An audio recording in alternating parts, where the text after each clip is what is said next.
आप सबको जय मसीह की। इस चैनल में आपका स्वागत है। आज मैं आपको कड़वे पानी, मन्ना और बटेरों के बारे में बताने वाला हूँ, जिसका वर्णन आपको निर्गमन की पुस्तक उसका 16 अध्याय में देखने को मिल जाएगा।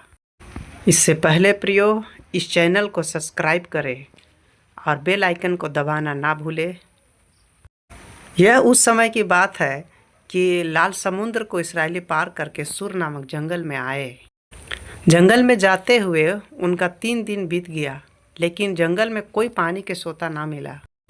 और मारा नामक जगह में पहुँचे तो उनको एक पानी का सोता मिला, लेकिन वहाँ का पानी भी खारा था और उसे ना पी सके हुए, और इसी कारण उस जगह का नाम मारा पड़ा। तब इस्राएल के लोग मूसा के विरुद्ध बकबक करने लगे। तब लोगों ने मूसा के ऊपर कुड़कुड़ाया और कहने लगा कि हम लोग क्या पिए।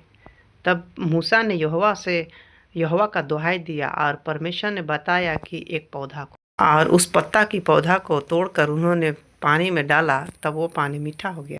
और यहोवा ने यह कहकर उनकी परीक्षा की कि यदि तुम अपने परमेश्वर यहोवा की वचन को तन मन से मानो और जो कुछ उसकी दृष्टि में ठीक है वही करो और उसके आज्ञाओं पर कान लगाओ, तो मैंने मिस्रियों के ऊपर जो 10 विपत्ति भेजा था, उसमें से एक विपत्ति को भी तेरे पास नहीं भेजूंगा, क्योंकि मैं तेरा परमेश्वर चंगा करने वाला यहोवा हूँ। उसके बाद इस्राएली एलेम में आए, जहाँ उन्होंने पानी के 12 सोते और 70 खजूर के पेड़ पाए। तब उन्होंने वहाँ अपना डेरे खड़े किए। भाई और बहन, इस घटना में हम देखते हैं कि अभी इस्राएलियों को मिस्र से निकले हुए 3 ही दिन हुआ है। परमेश्वर ने उनके सामने लाल समुद्र को आंखों के सामने सुखा दिया और वे खुद सूखी भूमि में होकर लाल समुद्र को पार हुए थे। परमेश्वर ने बादल और आग की खंभा उनके लिए ठहरा दिया था। इतना सब कुछ करने के बाद भी वे मूसा के ऊपर बुड़बुड़ाने लगे और कहने लगे कि हम क्या पिए। और उन्होंने इस्राएल के परमेश्वर के सामर्थ के कामों को स्मरण न रखा, और वे उस समय आए हुए परेशानी को देखकर मूसा के ऊपर कुड़कुड़ाने लगे। कई बार ऐसे होता है प्रिय भाई बहन कि जब हम भी मुसीबतों को जीवन के सफ़र में सामना करते हुए चलते हैं तो उस समय हम याद नहीं रख पाते हैं कि परमेश्वर ने हमारे साथ क्या क्या भलाई किया, कितना बड़ा आश्चर्य कर्म किया था, उस सबको भूल जाते हैं। और बस हम लोग ये देखते हैं कि वर्तमान में हम इतनी बड़ी मुसीबत में क्यों फंस गए हैं और परमेश्वर हमारी पुकार नहीं सुनता है।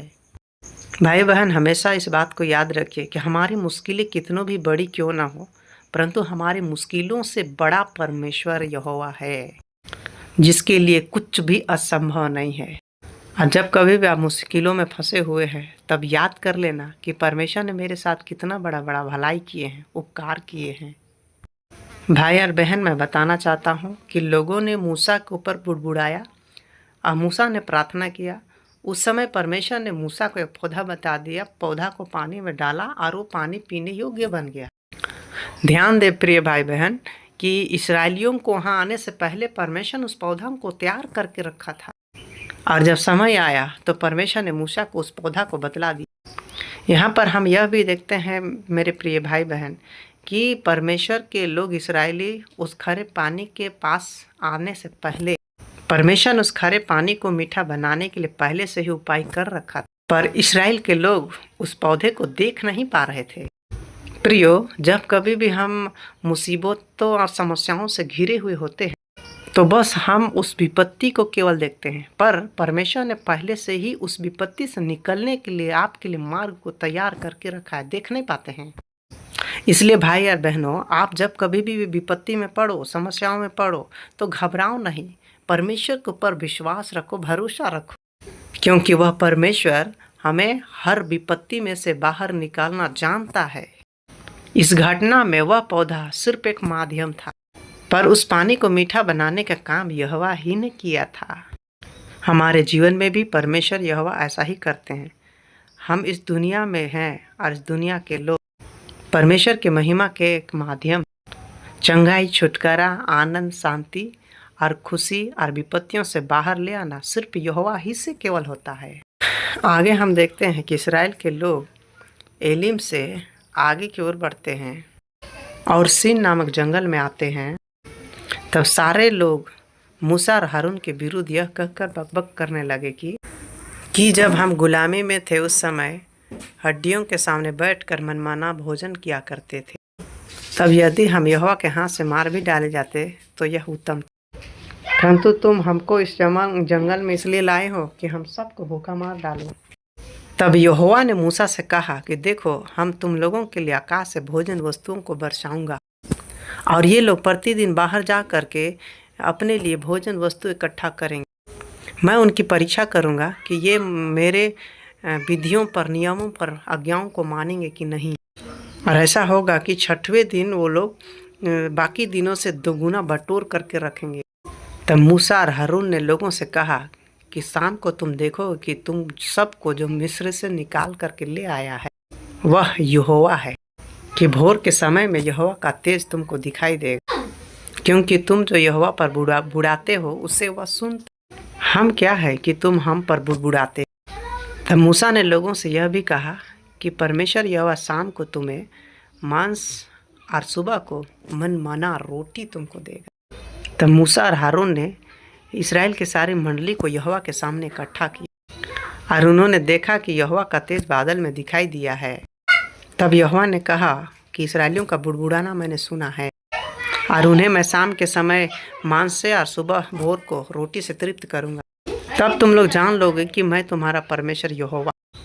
तब ऐसा हुआ कि शाम के समय बटेरें आकर सारी छावनी के ऊपर बैठ गई और भोर को चारों ओर छावनी की चारों ओर ओस पड़ी। और ये क्या देखते हैं कि चारों तरफ बाले के छिलके की तरह छोटे छोटे पड़े हुए हैं और इस्राएली यह नहीं जानते थे कि यह वस्तु क्या है। और ये लोग आपस में कहने लगे कि यह तो मन्ना है। तब मूसा ने लोगों से कहा कि यही भोजन वस्तु तुम्हें यहोवा ने खाने के लिए दिया है। लोगों से मूसा ने कहा कि जिनको जितनी आवश्यकता है खाने के लिए आप उतना ही बटोर लो, और जिन्होंने अधिक बटोरा उनका कुछ अधिक ना रह गया और जिसके पास थोड़ा था उसका कुछ घटी ना रहा। तब मूसा ने लोगों से कहा कि कोई भी इसे सवेरे तक ना रखे, लेकिन उन्होंने मूसा की बात ना मानी। और जिन जिन लोगों ने उस भोजन वस्तु को सवेरे तक रखा था उसमें कीड़े पड़ गए और वह बसाने लगा, महकने लगा, बदबू आने लगा। तब मूसा उन पर क्रोधित हुआ। यहोवा ने कहा था कि 5 दिन तक उन्होंने प्रत्येक व्यक्ति के अनुसार प्रतिदिन का भोजन रखना है और अगले दिन तक कुछ भी नहीं रखना है, लेकिन छठवें दिन उनको प्रत्येक व्यक्ति के लिए 2 गुने भोजन इकट्ठा करके रखना था, क्योंकि 7वां दिन मन्ना और बटेरे नहीं मिलेंगे, क्योंकि 7वां दिन यहोवा के लिए पवित्र है और उसे यहोवा ने विश्राम दिन करके ठहराया है। 6वें दिन तो वे भोजन वस्तु बटरते रहे, परंतु 7वें दिन कुछ नहीं उनको मिलता है। इसलिए लोगों ने 7वें दिन विश्राम किया। अब आगे देखते हैं भाई बहन कि इस्राएल के घराने के लोगों ने उस वस्तु का नाम मन्ना रखा। वह तो धनिया के समान सफ़ेद था और वह शहद की बने हुए पुए के समान मीठे थे। फिर मूसा ने कहा, यहोवा ने जो आज्ञा दी है कि इसमें से 1 किलो अपने वंश के लिए मन्ना को रख छोड़ो, इससे वे जान ले कि मिस्र देश से परमेश्वर ने कनान देश को ले जा रहा था। रास्ते में हमारे बाप दादों ने किस किस तरह का रोटी खाया था। तब उन्होंने एक पात्र लेकर उसमें लगभग 1 किलो मन्ना रख दिया। तब मूसा ने यहोवा के आज्ञा के अनुसार उसको वाचा का संदूक में रख दिया। इस्राएली परमेश्वर का प्रतिज्ञा किए हुए देश में जब तक नहीं पहुंचे तब तक वे मन्ना खाते रहे, अर्थात वे 40 वर्ष तक मन्ना खाते रहे। प्रिय भाई बहन, कुछ बातें हैं जिसको हम आपको बताना चाहते हैं, सुनिए। सबसे पहले कि परमेश्वर उनको मिस्र से निकाला, उनकी आंखों के सामने लाल समुद्र को सुखा दिया, एक बड़ा आश्चर्य कर्म किया।